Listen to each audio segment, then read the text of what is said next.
सबसे पहले अपने शिव गुरु के चरणों के प्रणाम, मैया भवानी के चरणों के प्रणाम, स्वर्गीय हरिंदर भैया के चरणों के प्रणाम, स्वर्गीय शक्ति स्वरूपा नीलम दीदी के चरणों के प्रणाम, कथा सुनने वाला समस्त गुरु भाई बहन के चरणों के प्रणाम। मेरा प्रणाम स्वीकार हो, हे महादेव जी मेरा प्रणाम स्वीकार हो। ताई गुरु भाई बहन रउआ सभे के बीच में आज बहुत ही दर्द भरा एगो कथा बा। देखें, एगो कथा, एगो पत्नी अपना पति के प्राण आपन आधा आयु देके, जब उनकर आयु कम रहेला तो अपन प्राण आधा आयु देके उनकर प्राण के रक्षा करेली, बचावेली। आई छोटा सा कथा के माध्यम से सुनी, बहुत ही अद्भुत कथा बा। ये कथा के रउआ सभे खूब ध्यान से सुनब। कथा सुनला पर कथा के रहस्य मालूम होला।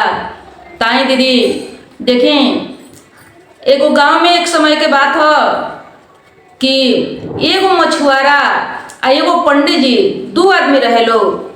मछुआरा या पंडित जी दोनों जने भगवान महादेव जी के भक्त रहे लोग, लेकिन एक गुरु बहिना वो दोनों जने के वंश ना रहे, दोनों जने के बाल बच्चा ना रहे, दोनों जने पीड़ित रहे लोग। महादेव जी के भक्ति प्रतिदिन जाके करे लो, प्रतिदिन महादेव जी के भक्ति करे लो, लेकिन कौनो सौ बिसौ ना होखे। बड़ा परेशान रहे दोनों परिवार, जौन बा बड़ा परेशान रहे। दिन रात महादेव जी के मंदिर में जल चढ़ावे, जल चढ़ौला के बाद में महादेव जी से विनती अर्जी करे कि हे महादेव जी, बेटा या बेटी कुछो एगो देके हमनियों के पंच के बराबर बना दी।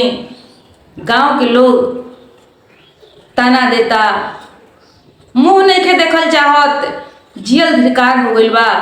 हे नाथ, अब देखिए ये गुरु बहिना, धीरे धीरे समय बीतत गए। दोनों जने भक्ति कर करके थाक जाए लोग, लेकिन कहीं कुछ कोनो रिजल्ट ना आवे। एक दिन के बात हो कि मछुआरा गइल बड़े सवेरे मछली मरले, आ मछली मार के गुरु बहिना उहे मछली लेके आ उ शिवलिंग पहुंच गइले, मंदिर में पहुंच गइले। एकदम ओह दिन उ मछुआरा जे बा एकदम अपन हद पार कर देले। कहत रे भगवान से कि हे भगवान, आज देखी रहुआ हमरा के कुछ संदेश ना देम, ना बताएम कि हमरा वंश होई कि ना होई, संतान होई कि ना होई। ताज सारा मछली हम रउआ शिवलिंग पर चढ़ा देम और रउआ के हम अशुद्ध कर देम। आज हम रउआ के अशुद्ध कर देम, काहे कि बहुत दिन से राउर भक्ति करतनी, लेकिन बहुत पीड़ित बानी हम। अब देखिए गुरु बहिना, जब पूरा मछली लेके अब बैठल बड़े, भगवान के जैसे धमकी दियाला वैसे धमकी दे रहल बड़े कि हे भगवान, आज रउआ हमरा के वंश होखे के वरदान ना देहेम, ताज सारा के सारा ई मछली जौन बा हम रउआ शिवलिंग पर चढ़ा के रउआ के हम अशुद्ध बना देहेम। अब देखिए गुरु बहिना, महादेव जी देखतनी, माता पार्वती देखतनी कैलाश से, त माता पार्वती कहतनी महादेव जी से कि हे महादेव जी, देखी रउआ जल्दी वो मछुआरा के रउआ वंश होके के वरदान दी, ना तो आज रउआ के उ छोड़े वाला नहीं खे। आज राउर मंदिर, राउर मूर्ति सब कुछ के उ अशुद्ध कर दी, सब के उ आज अपवित्र बना दी, आज मछली चढ़ा दी, आज उ माने वाला नहीं खे, एकदम पागल हो चुकल बा। महादेव जी कहनी कि हाँ, तो तू सही कह रहल बाड़ू। अब देखिए गुरु बहिना, महादेव जी आके वहाँ प्रकट होखतनी। महादेव जी के आकाशवाणी होता, महादेव जी कहतनी कि मछुआरा देख, तू हमरा मंदिर के अशुद्ध मत बनाओ, काहे कि मंदिर पवित्र होला, मंदिर जौन बा उ शुद्धि के स्थान हो, यहाँ भक्त लोग आवेला। हम तारा के वरदान देतनी कि एगो का तारा 7 गो पुत्र हुई, 7 गो बेटा हुई, तू जा। महादेव जी के आकाशवाणी सुन के वो मछुआरा एगो बहिना लौट के अपना घरे अइले। लौट के जब अपना घरे आई बड़े तो समय बीतल। उनका सही में 7 गो पुत्र बारी बारी करके 7 पुत्र के उ जन्म दिले। 7 गो पुत्र हो गए। अब देखिए गुरु बहिना पंडित जी जौन रहले उ पंडित जी प्रतिदिन पूजा करे आवस, लेकिन उनका एक गो संतान ना भइल। पंडित जी आस लगा के पूजा करस, संगे दोनों जने पूजा करेलो तो उनका 7 गो पुत्र हो गए, 7 गो संतान हो गए। लेकिन पंडित जी के एको गो ना भइल। पंडित जी के एको गो नहीं भइल। तब माता पार्वती महादेव जी से कहतने कि हे महादेव जी देखें ये अन्याय नहीं होत, संगे दोनों जने पूजा करे आवेलो तो रउआ वो मलाह के डर से एके बेर उनका के 7 गो पुत्र के वरदान दे देनी, आ पंडित जी के कहूँ गो ना देनी। पंडित जी तेरा और भक्त बड़े तब पंडित जी रउआ के डर धमकी ना धरौले तो रउआ लौकते नहीं खे, और नजरे नहीं खे घूमत। आ जे रउआ के धमकी दिलक धमकौलस ओकरा के रउआ 7 गो पार्वती माता कि ठीके कहल जाला कि जे धमकी देवेला डेढ़वावेला ओकर सभे सुनेला, आ जे सीधा साधा बा जे अपन मुंह ना खोलेला ओकर केहू ना सुनेला। रउआ भगवानो होके देखी पक्षपात के ले बनी, रउआ ठीक नहीं कैले। 7 गो जो उनका के देहनी 7 गो में से एगो पंडियो जी के देवे के चाहत रहे। भगवान कहनी कि हे गौरा देखो उमलाह जौन बा उमलाह के भक्ति जौन रहे उटपटांग रहे, लेकिन पंडित जी जौन बाड़े पंडित जी निस्वार्थ भाव से भक्ति करते रहे। 7 गो पुत्र तो उनका भइल बा, लेकिन 7 गो पुत्र देखियो केहू चोर हो जाई, केहू डाकू हो जाई, केहू बदमाश हो जाई, केहू कुछो हो जाई। लेकिन पंडित जी के एगो पुत्र होई काहे कि पंडित जी बहुत शांत बड़े, धैर्यवान बड़े। उनका एगो पुत्र होई, लेकिन वो पुत्र जौन बा बुद्धिमान होई, ज्ञानी होई, लेकिन पुत्र उनका होई। अब पार्वती जी कहने की चली ठीक बा एके गो सही, लेकिन पंडित जी के रुआ संतान दे दी।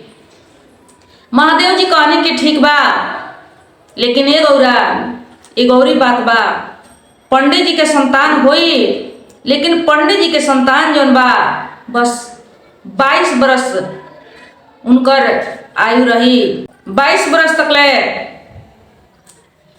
वो जिंदा रहिए, लेकिन एकदम ज्ञानी एगो महात्मा के जीवन जी के वो 22 बरस अपन जीवन बिताई हैं। कहानी पार्वती की इहो तो अन्याय बा, गलते बा केहू के संतान दे के आ ओकरा के 22 बरस तक ले ओकर आयु दी, ओकरा बाद ओकरा माई बाप के ऊपर का बीती। कहनी महादेव जी कि ये गौरा देखो उनका भाग में वही तरह लिखल बा, उनका भाग में वही तरह लिखल बा, तो उनका वो संतान ना लिखल लो, लेकिन उनका भक्ति के ऊपर उनका संतान एगो मिल रहल बा। कहनी माता पार्वती के चली ठीक बा, राउर महिमा राउर लीला। अब देखिए गुरु बहना महादेव जी गई बने आ जाके आओ ब्राह्मण पूजा करत रहले।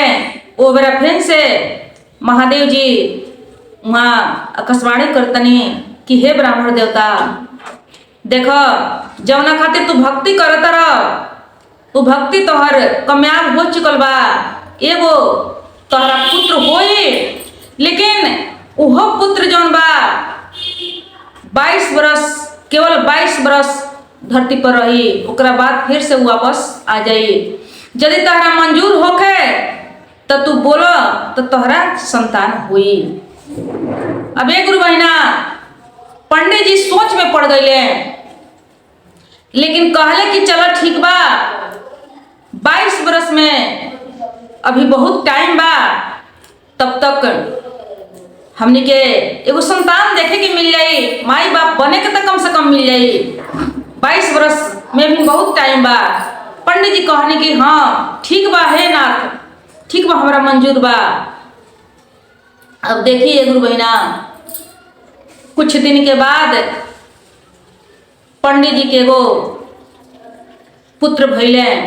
पुत्र जब भैले तो बड़ा सुंदर सुशील धीरे धीरे बढ़े लगले, पढ़ाई लिखाई उनकर अच्छा होखे लगल, गुरुकुल में रह के पढ़े लगले, बहुत ही संस्कारी ज्ञानी हो गईले, उनकर नाम चर्चा होखे लगल, चले लगल।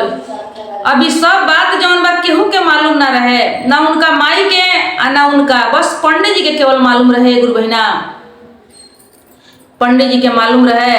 अब पंडित जी जब 20 बरस पुगता, 20 बरस के होता रहे, तब पंडित जी अब कहता नहीं कि अब तो 22 बरस इनकर आयु बा, अब हम चाहता नहीं कि 22 बरस से पहले इनकर शादी कर दी, और शादी कैला के बाद में संतान उन्तान इनका देह से हो जाए तो हमार कुल जौन बा, हमार वंशावली जौन बा बनल रह जाई। काहे कि अब तो बेटा के उम्र जौन बा नजदीक हो चुकल बा, तो उसे हम चाहता नहीं कि इनकर शादी कर दी। अब देखिए गुरु बहिना का होता कि पंडित जी अपना बेटा के शादी 20 बरस के उम्र में तय करके शादी कर दे, बड़ा धूमधाम से शादी भइल।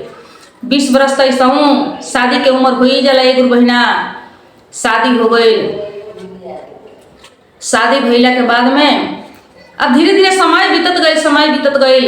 समय जब बीतत गई तो ये गुरु बहिना अब 45 दिन बाकी बा। 22 बरस पुगे में 45 दिन बाकी रह गई। 45 दिन जब बाकी रह गई तब पंडित जी अब उदास रहे लगलन।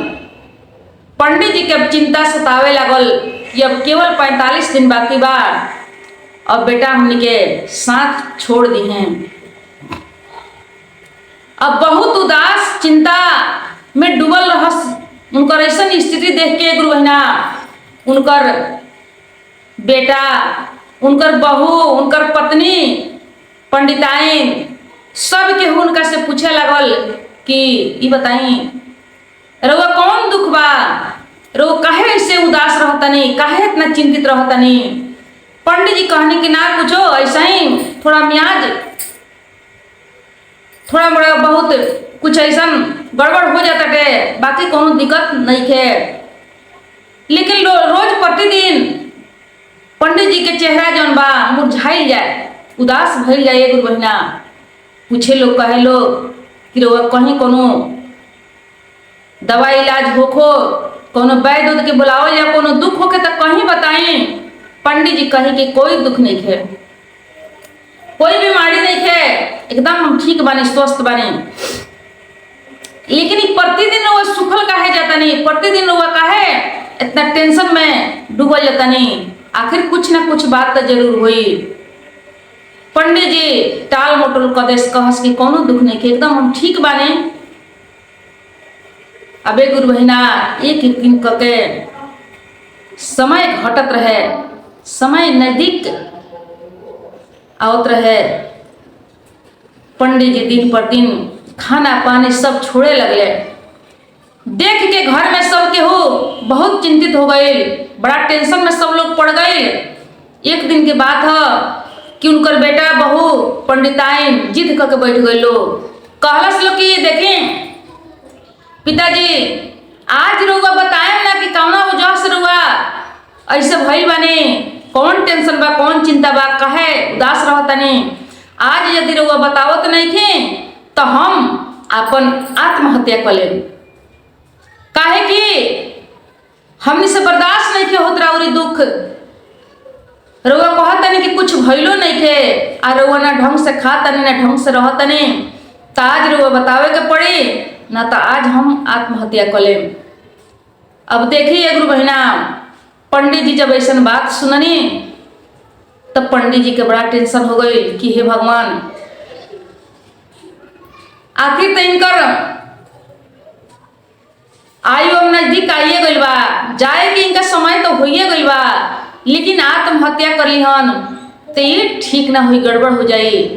तो वो से अच्छा बा कि आत्महत्या करिहन तो मरही के बा, अब नजदीक आइए गइल बा, आयु इनकर पहुंचिए गइल बा तो मरही के बा। तो वो से अच्छा बा कि हम इनका के बतला देतनी। अब देखिए गुरु बहिना, का होता कि पंडित जी अपना बेटा से, बहू से, अपना पत्नी से वो बात कह के 22 साल पहले वाला बात जौन महादेव जी बतौले रहनी, उहे बात पंडित जी कह के लोग सुनाओ तनी। पंडित जी जब कह के सुनाओ तनी तब पंडिताइन, सबसे ज्यादा पंडिताइन हाय हाय कह के छाती में मुक्का मारे लगली। गुरु बहिना छाती में मुक्का मारे लगली। पंडिताइन के पतोह जौन रहली उहो बहुत संस्कारी और ज्ञानी रहली। गुरु बहिना धैर्यवान रहली, सहनशील रहे उनका में। अपना सास के छुपाओ तरी, आँख के आंसू पूछो तरी, कह तरी कि हे माँ जी देखी, कुछ विधि के विधान होला जौना के भगवान बनौले रहीने, टाका मरले रहीने, ओकरा के केहू काटेला ना, लेकिन ओकर एगो उपाय बा, भक्ति। पत्नी कहत रही उनकर, पंडित जी के बेटा के पत्नी यानी कि पंडित जी के बहू कहत रही कि देखी माँ जी, विधि के विधान केहू के कटला से ना कटला। जौना समय में, जौना टाइम में, जहां लिखले रही ना भगवान, वही जा मृत्यु वही समय में हो जाला। लेकिन भगवान के भी बस में करे खातिर यदि उपाय बा तो ये कहीं को उपाय बा भक्ति। तो रउआ लोग निराश मत होके, रउआ लोग वो हमरा जिम्मा में छोड़ दें। हमें अपना पति के प्राण अपना भक्ति के माध्यम से लौटाएं। अब देखिए गुरु बहिना, लेकिन पंडित जी के, पंडिताइन के मतवा के संतोष नहीं होत कि कितनो केहू भक्ति करी, कुछो करी, लेकिन ब्रह्मा के टाँकी ऊ कहाँ फेल होखे वाला बा, ऊ कहाँ माने वाला बा। अब का कैली उनकर बहू, आंगन में तुलसी के पौधा रहे, तुलसी के पौधा रहे गुरु बहिना, वो तुलसी के पौधा तर का कैली उनकर बहू, ठेहिया डाल देली, ठेहिया लगा देली।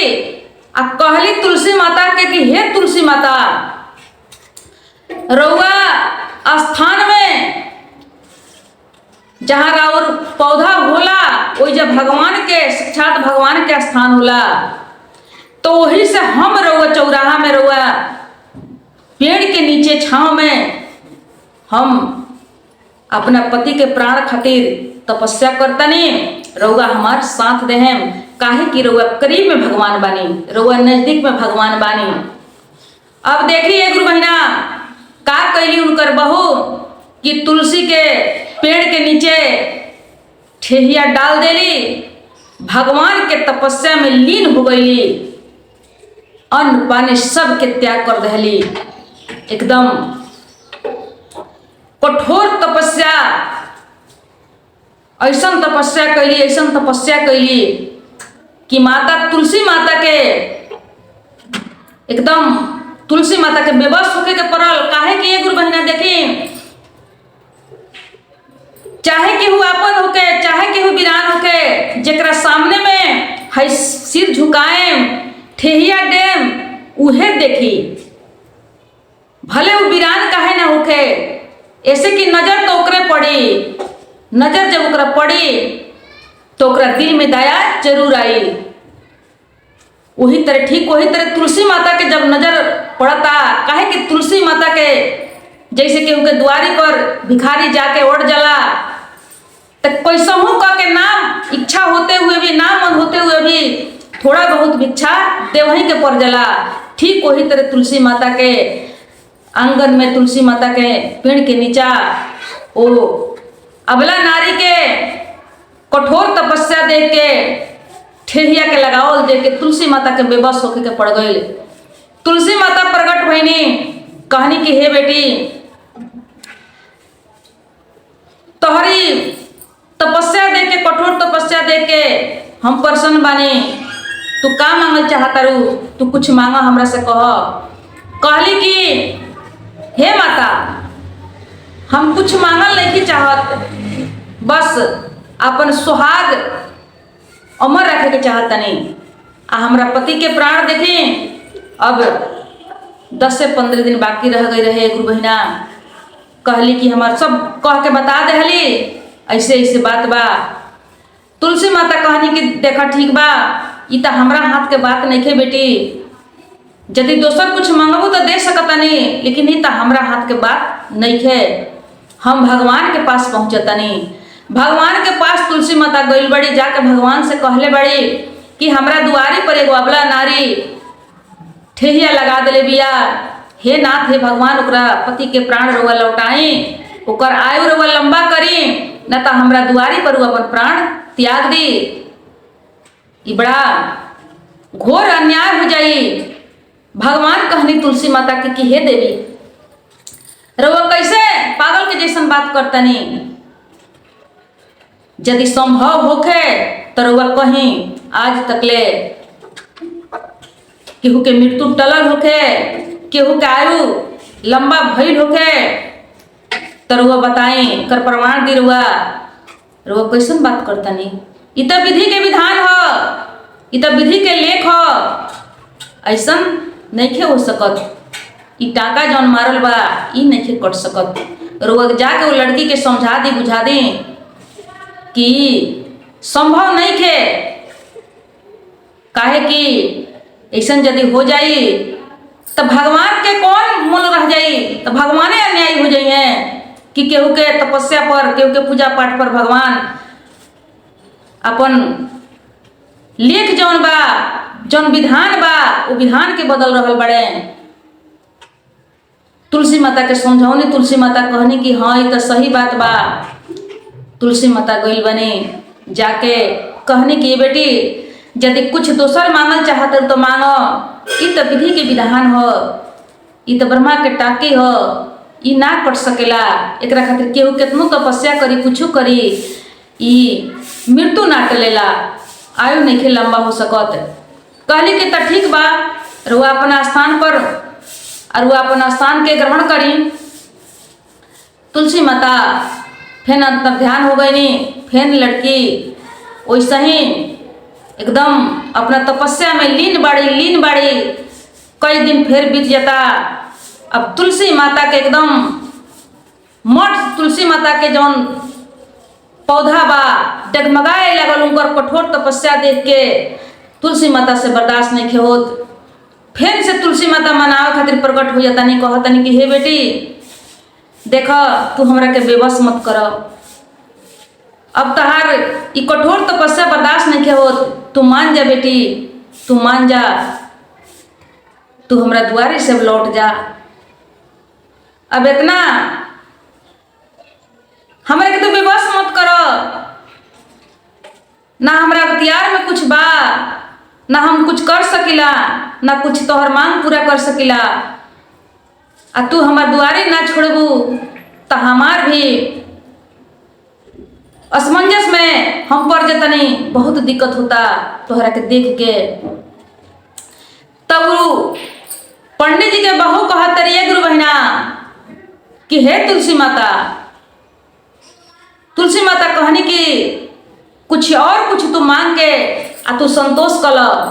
तो कहली उनकर बहू कहतरिए गुरु बहिना कि हे तुलसी माता, जब रउआ कुछ देवही ना सकेम तब रउआ बार बार प्रकट भइले के का जरूरी बा?